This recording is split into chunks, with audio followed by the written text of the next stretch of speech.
आज का जो टॉपिक है वो है वेजिटेबल एंड फ्रूट्स के ऊपर। वेजिटेबल जो है वो एडिबल पोर्शन है, जो भी प्लांट हम खाते हैं उसका मेन कोर्स में यूज़ करते हैं, सलाद में, सूप्स में, प्रोसेस भी हो सकता है। उसके अलावा बेवरेजेस में भी यूज़ करते हैं, क्योंकि हम vegetable juice as a drink लेते हैं, स्टार्चेस यूज़ करते हैं। इसके अलावा ड्राई, पिकल और फ्रोज़न फॉर्म में भी हम यूज़ करते हैं।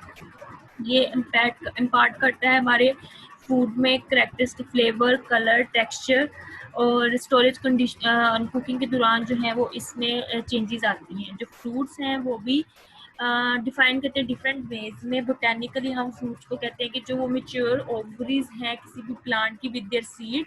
तो इस डेफिनेशन के अकॉर्डिंग हम जितने भी ग्रेन्स, लेग्यूम, नट्स, सीड्स और कॉमन वेजिटेबल फ्रूट जैसे कि ओलिव्स हैं, पेपर्स हैं, टोमेटोज हैं, उनको एज अ फ्रूट कंसिडर करते हैं।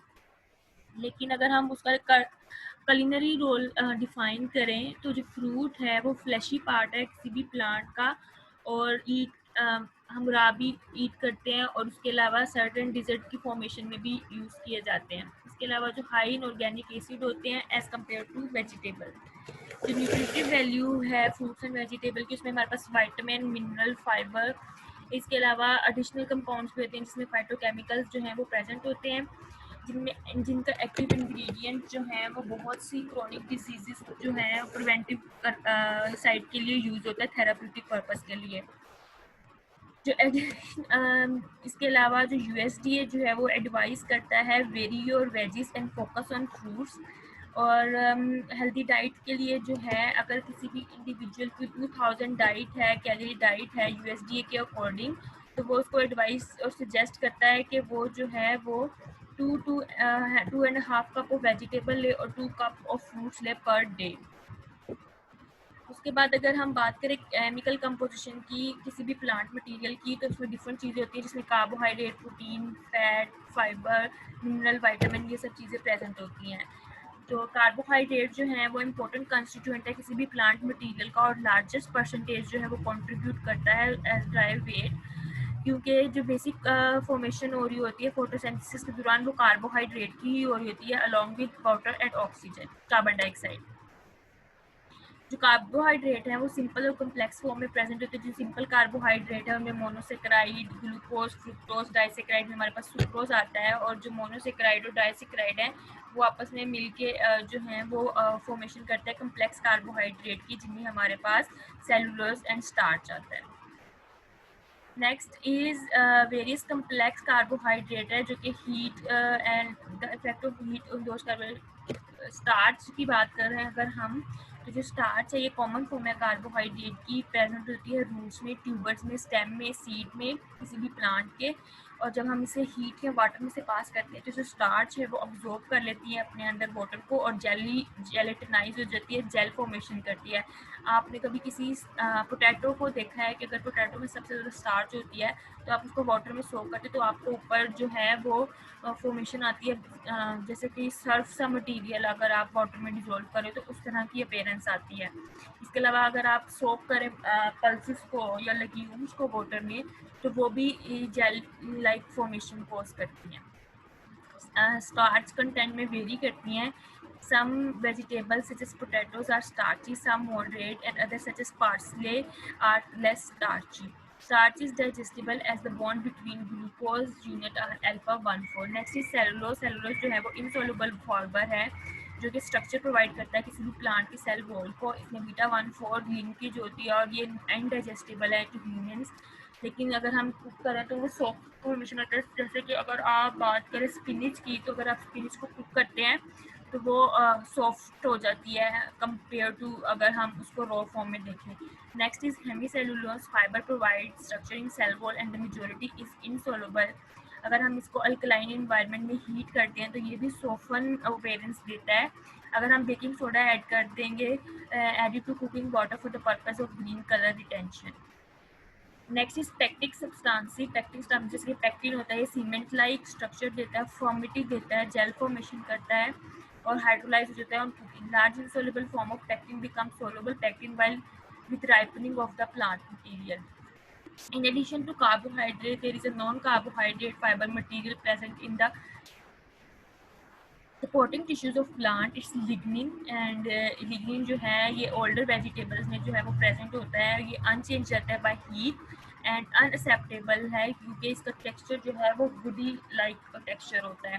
Next is protein. प्रोटीन जो है वो फ्रूट्स की कंपोजिशन में लेस देन 1% रोल प्ले करती है। इनको हम लो प्रोटीन आल्सो वेजिटेबल में लो होती है क्योंकि, और ये जो है इनकम्प्लीट प्रोटीन होती है क्योंकि इनमें एसेंशियल अमाइनो एसिड प्रेजेंट नहीं होते जैसे कि मेथियोनिन। प्रोटीन जो है वो as an enzyme legume peas and beans में प्रेजेंट होती है प्रोटीन वेजिटेबल्स में, लेकिन उसको स्टार्ची फॉर्मेशन में।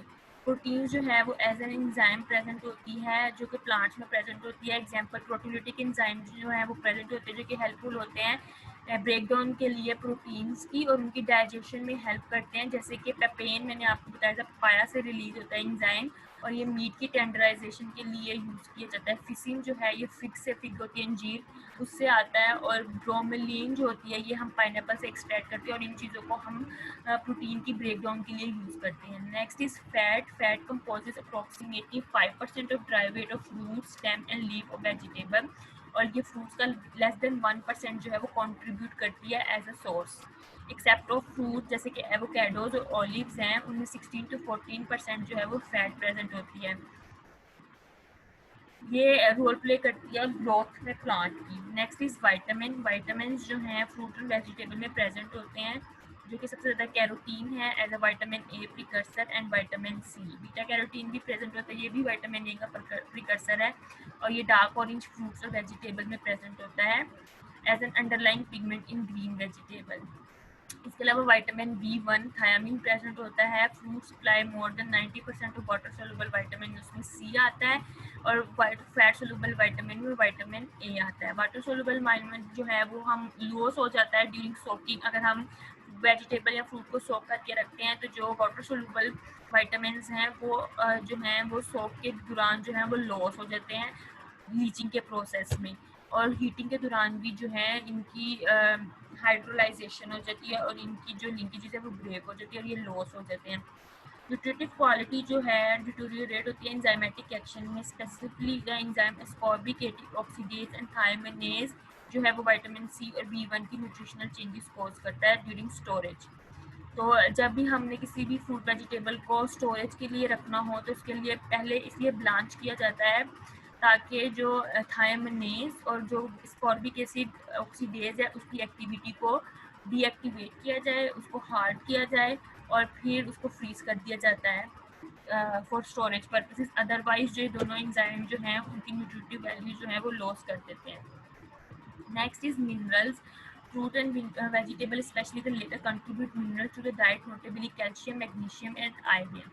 तो जो USDA सजेस्ट करता है आपको ईच डे या ग्रेटर अमाउंट ऑफ वेजिटेबल अपने कंपेयर टू फ्रूट जो है कंज्यूम करनी है, वो इसी वजह से क्योंकि इनमें मिनरल्स प्रेजेंट होते हैं। कैल्शियम आयन जो है वो ऐड भी किए जाते हैं वेजिटेबल में ताकि उसकी फर्मनेस को इंक्रीज किया जा सके और सॉफ्टनेस को जो है पैक्टिंग सब्सटेंस से डिक्रीज किया जा सके। ऑक्सैलिक एसिड जो स्पिनिच में होता है या फाइटेट्स प्रेजेंट होते हैं पीज में, वो बाइंड कर लेते हैं कैल्शियम को और उसकी अवेलेबिलिटी को जो है वो डिक्रीज करते हैं, इसलिए calcium is not added to these vegetables. Next is water. Water is found in between plant cell wall. Some of its function in plant are to transport nutrient and to promote chemical reaction and to provide with a crisp texture if cell membrane are intact. Water constitutes a small percentage, 10% of seed, and is substantially large percent of leaf. It make up to 80 to 90% of a plant at its inheritance by the drastic size reduction of a measure of vegetable that is subject to dehydration. इसका मतलब है कि 80 to 90% plant में जो है वो water present होता है, और इसका पता हम कैसे लगा सकते हैं, अगर डिहाइड्रेशन हुई है तो उसका साइज रिड्यूस हो जाता है प्लांट का। Next is phytochemical. फाइटोकेमिकल्स जो हैं वो बहुत इम्पोर्टेंट रोल प्ले करते हैं थेराप्यूटिक पर्पसेस के लिए। इनके ऊपर बहुत सी रिसर्चेस की जा रही है कि इनमें एक्टिव कंपाउंड होता है जो कि हेल्पफुल होता है cancer, diabetes and other chronic disease की प्रिवेंशन में। ये नॉन न्यूट्रिएंट मटेरियल होते हैं और ये केमिकल जो है वो फोकस करते हैं इनमें जो बीटा कैरोटीन है जो कैरोटीनाइड पिगमेंट से आता है, फ्लेवोनाइड ग्रुप ऑफ पिगमेंट है, सल्फर कंटेनिंग अलाइल सल्फाइड है, सल्फोराफेन है। इसके अलावा डाइथायोलाइथेन्स, इनोल्स एंड आइसोथायोनिन और क्रूसीफेरस वेजिटेबल, कॉलीफ्लावर, कैबेज वगैरह। ठीक है, अब आपका जो असाइनमेंट है वो ये है कि आपने मुझे बताना है कि ये जो सारे फाइटोकेमिकल्स रोल लिखे हुए हैं फाइटोकेमिकल्स, इनका रोल किस किस डिजीज़ की प्रिवेंशन में। अगर pigments effect of additional substances, जो पिगमेंट हैं वो एस्थेटिक वैल्यू जो है वो फ्रूट्स एंड वेजिटेबल की इन्हेंस करते हैं और इसके अलावा वो अट्रैक्ट करते हैं इंसेक्ट्स और बर्ड्स को फॉर फोस्टर पॉलिनेशन। ये सब्जेक्टिव चेंज होती है वेजिटेबल और फ्रूट की। जो 4 पिगमेंट इंपॉर्टेंट है उसमें क्लोरोफिल है, कैरोटिनॉइड्स हैं, फ्लेवोनॉइड्स हैं, बोथ एंथोसायनिन्स रेड एंड ब्लू और पर्पल और एंथोसायनिन वाइट पिगमेंट। ये जो हैं ये पिगमेंट जो है वो इन्हेंस करते हैं, क्योंकि अगर आप देखते हैं कि अक्सर वेजिटेबल जो हैं वो फ्रूट जो हैं वो पिक ही उनके कलर की बेस पे किए जाते हैं। तो अगर उनका कलर ही डल होगा या लाइट होगा कंपेयर टू जो ओरिजिनल कलर ये फाइटोकेमिकल्स देते हैं, तो उसकी वजह से फिर वो अगर क्लोरोफिल ऑब्वियसली अगर आप बात करें स्पिनच में क्लोरोफिल प्रेजेंट होता है और उसका क्लोरोफिल ग्रीन कलर इस क्लोरोफिल की वजह से ही होता है। अगर वो येलो कलर की होगी तो ऑब्वियसली कोई भी उसको नहीं खरीदेगा कि वो ठीक नहीं है।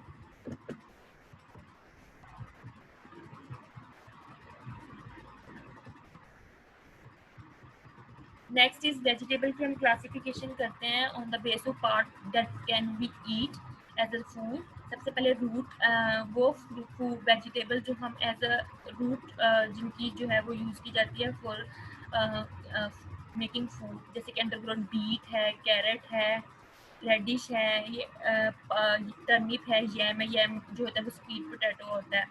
ठीक है, तो ये जो है इनको हम as a root source of vegetable use करते हैं। Next is tubers. ट्यूबर्स जो बल्ब लाइक शेप, ट्यूबर्स जिनकी जड़ें निकली होती हैं ऊपर को। ठीक है, तो उनमें हमारे पास स्टेम आता है मैन्युफैक्चर करने से। पोटैटोज हैं, आर्टिचोक है, और बल्ब्स जैसे कि onion, garlic, leek, spring onion, ये as a source of bulbs use की जाती है। Next is stem. स्टेम हम यूज़ करते हैं सिलरी में, एस्पेरागस में, या जो आप सैलड लीव यूज़ करते हैं वो भी स्टेम्स में आते हैं। Next is leaves. लीव्स में हमारे पास लेटस, पार्सले, स्पिनिच, ब्रसल्स, ये सब चीज़ें आती हैं। ठीक है, केल, मस्टर्ड ग्रीन, मस्टर्ड ग्रीन मतलब स्पिनिच को भी कहते हैं, तो उसकी फैमिली में से आता है। Next is flower. फ्लावर हम यूज़ करते हैं ब्रोकली, कॉलीफ्लावर। नेक्स्ट जो फ्रूट्स वेजिटेबल के ईट किए जाते हैं उनमें हमारे पास एप्पल, बनाना, बेरी, ऑरेंज, सम एवोकाडोज, क्यूकम्बर, एग प्लांट, ओकरा, ये सब चीज़ें आती हैं फ्रूट्स में। और जिन वेजिटेबल के एज अ सीड यूज़ किया जाता है उनमें हमारे पास पीस, पीनट्स, बीन्स, ये सब चीज़ें आती हैं।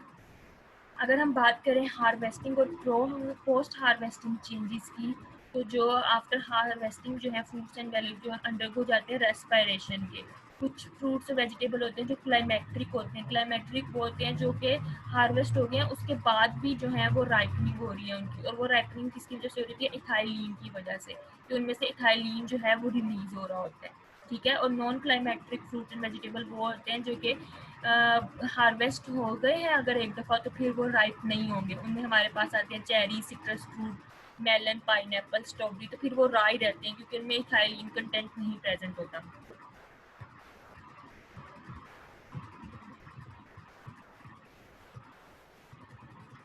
नेक्स्ट, अगर हम न्यूट्रिटिव वैल्यू की बात करें, कुकिंग इफेक्ट क्या होता है न्यूट्रिटिव वैल्यू पे बहुत से फ्रूट्स एंड वेजिटेबल पे, तो जो डिपेंड करता है ये टाइम ऑफ कुकिंग, मीडियम पे और ड्यूरेशन ऑफ कुकिंग पे। अगर हम वाटर सोलुबल विटामिन और शुगर को ऑक्सीडाइज कराएंगे या इनऑर्गेनिक सब्सटेंसेस हैं वो हीटिंग से, जो मिनरल्स वगैरह वो जो है वो लॉस नहीं होते हीटिंग के दौरान। ठीक है, लेकिन अगर हम उनकी ट्रिमिंग ज़्यादा कर रहे हैं फ्रूट्स वेजिटेबल की और उनको लीच सोक कर रहे हैं तो वो लीचिंग के थ्रू जो है वो क्या लॉस हो सकते हैं, ठीक है। इसके अलावा न्यूट्रिशनल बेनिफिट कुकिंग जो है, अगर हम शॉर्ट टाइम के लिए कुक कर रहे हैं तो मिनिमल अमाउंट ऑफ वाटर और स्टीमिंग इज रिक्वायर्ड, ठीक है। अगर हम ऑपोजिट बात करते हैं, लेंथ कुकिंग करते हैं विद प्लेंटीफुल वाटर, तो जो जैसे कि कुछ अनियंस को बॉईल करना है या बेल पेपर्स हैं उनको बॉईल करना है और उनको हम लिड प्लेस करके करते हैं, तो इसमें से ज़्यादा जो लॉस होता है एसिडिक फ्लेवर का और न्यूट्रिएंट का, ठीक है। तो cooking with lid on for the duration of cooking is detrimental to green chlorophyll pigment, तो उसका जो क्लोरो कलर है वो लॉस हो सकता है, ठीक है, और न्यूट्रिटिव वैल्यू जो है वो कम हो सकती है। इसके अलावा कुछ fruit juices and juice drink है, जूसेस जो हैं वो 100% फ्रूट पे होते हैं, वेल जूस ड्रिंक जो हैं उनमें सिर्फ 10% और मोर ऑफ रियल जूस होता है। ये मैन्युफैक्चर पे डिपेंड करता है कि वो कितनी क्वांटिटी रखता है, ठीक है, उसकी कॉम्पोजिशन क्या है।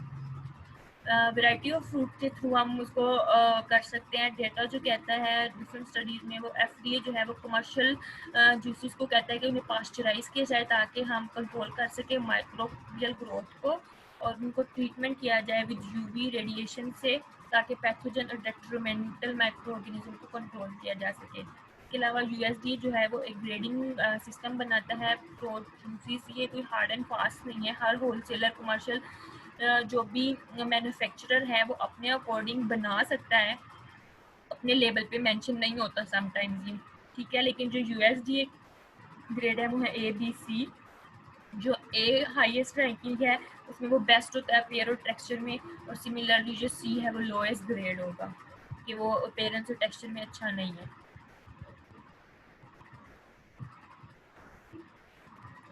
इसके अलावा जो लेबलिंग की जाती है वो भी मैन्युफैक्चरर जो है वो अपनी मर्जी से लेबल करता है और उनकी न्यूट्रिटिव वैल्यू जो है वो प्लेस करता है। ये मैंने कुछ न्यूट्रिटिव वैल्यू जो है वो हाईलाइट की हैं, आपको यही कर लें इनफ है, सारी करने की ज़रूरत नहीं है। हम जो मोस्टली कंज्यूम करते हैं फ्रूट वेजिटेबल उसकी आपको एटलीस्ट पता होनी चाहिए। इसके अलावा अगर जो न्यूट्रिटिव लॉस हैं वो क्यों हो सकते हैं कि एस्कॉर्बिक एसिड और विटामिन सी या थायामीन जो है वो वाटर में डिफ्यूज़ और ऑक्सीडाइज हो। मिनरल साल्ट जो हैं वो सॉकिंग में ब्लीचिंग के थ्रू लॉस हो सकते हैं। इसके अलावा अगर हम एक्सेसिव पील रिमूव कर रहे हैं तो भी हो सकते हैं। इसके अलावा एक्सेसिव चॉपिंग कर रहे हैं, क्योंकि जितनी ज़्यादा आप चॉप करते हैं उतनी ज़्यादा जो लिंकेजेस हैं विटामिन की स्पेशली वो ब्रेक होती हैं, तो उनका लॉस होने का चांस ज़्यादा होता है। अगर हम हाई टेम्परेचर यूज़ कर रहे हैं और लॉन्ग कुकिंग टाइम यूज़ कर रहे हैं, तो स्टोरेज में अगर हम लीफी फ्रूट्स एंड वेजिटेबल को स्टोर कर रहे हैं कवर्ड इन द रेफ्रिजरेटर और tuber stored in a dark cool place for quality. Basically जितने भी फ्रूट्स एंड वेजिटेबल हैं उनको स्टोर करने का आइडियल वे ब्लांचिंग ही है। अगर आप बिल्कुल एक्यूरेट ब्लांचिंग करते हैं अपने फ्रूट्स एंड वेजिटेबल्स की, तो आप उनकी स्टोरेज जो है वो इन्हेंस कर सकते हैं। नेक्स्ट इज सेफ्टी कंसर्न जो है वो एफडीए जो है वो इंकरेज करता है कि अगर आप फ्रूट एंड वेजिटेबल लें तो फिर आपको उसकी सेफ्टी कंसर्न को भी देखना चाहिए। जो पोटेंशियल हैजर्ड्स हैं फ्रूट्स एंड वेजिटेबल के, उसको आपको अवॉइड करना चाहिए, जिसमें इन्फेक्शियस और टॉक्सिक जेनिक माइक्रो ऑर्गेनिजम्स आते हैं, ठीक है। क्योंकि एनिमल बेस्ड फूड जो है प्लांट बेस्ड जो है प्रोडक्ट, उनमें भी जो है वो डिजीज कैरिंग पैथोजेंस जो हैं वो प्रेजेंट होते हैं। Pathogenic microorganisms are found in the environment and can contaminate food, causing illness. Of serious concern are Salmonella, E. coli, Campylobacter, Listeria, Staphylococcus aureus, Shigella, Clostridium botulinum, Bacillus cereus, and Hepatitis A. ये few names हैं जो कि fruits and vegetable से contaminate होके human में disease cause करते हैं। जो साल्मोनेला बैक्टीरिया है वो कैंटोलोप, वाटरमेलन एंड कैंटोलोप होता है जो आपने देखा है मेलन जिसमें ग्रीन लाइंस होती हैं, उसको कैंटोलोप कहते हैं। Watermelon, tomatoes, listeria on cabbage, campylobacter on mushrooms. ये सब चीज़ें जो हैं वो लेस डेवलप्ड कंट्रीज़ में कंपेयर टू डेवलप्ड कंट्रीज़ जो हैं वो ज़्यादा होती हैं, फूड बोर्न इलनेस कोज करती हैं। Regardless of its source, it is recommended that ready-to-eat value-added fresh produce be washed prior to consumption and then refrigerate in order to maintain the safety. Washing is recommended despite the label statement that the product is washed and ready to eat. To cross contamination है foods की such as meat should be avoided, full date should be adhered to, and assembly preparation area should be sanitary. Of course personal hygiene is crucial to food safety. और अगर आप इन्हें store भी कर रहे हैं किसी रेफ्रिजरेटर में तो आपको रेफ्रिजरेट के स्टैंडर्ड्स पता होने चाहिए कि मीट वाला पोर्शन कहाँ जाएगा और रो का कहाँ जाएगा और कुक्ड का कहाँ जाएगा और जो प्रोसेस्ड है वो कहाँ जाएगा. Various antimicrobial are used in industry to improve the safety of fruits and vegetable. This is specially true in growing market for minimally processed fruits and vegetable. Chlorine जो है उसको यूज़ किया जाता है for limiting growth of some bacteria जैसे कि listeria monocytogenes, और hydrogen peroxide को एज अ डिसइंफेक्शन यूज़ किया जाता है. Chlorine dioxide and hydrogen peroxide and ozone जो है वो may be useful for reducing microbial load on some fruits and vegetables. The last two living on residue following treatment. लेकिन अगर हम ये सब भी यूज़ कर रहे हैं केमिकल्स तो उसके लिए भी हमें फिर कोई भी चीज़ कंज्यूम करने से पहले उसको वॉश करना बहुत ज़रूरी है. अदरवाइज़ फिर हम इनके जो रेजिड्यूज हैं वो कंज्यूम कर रहे होंगे. पर ऑक्सी एसिटिक एसिड जो है वो भी यूज़ किया जाता है टू प्रिवेंट माइक्रोबियल ग्रोथ.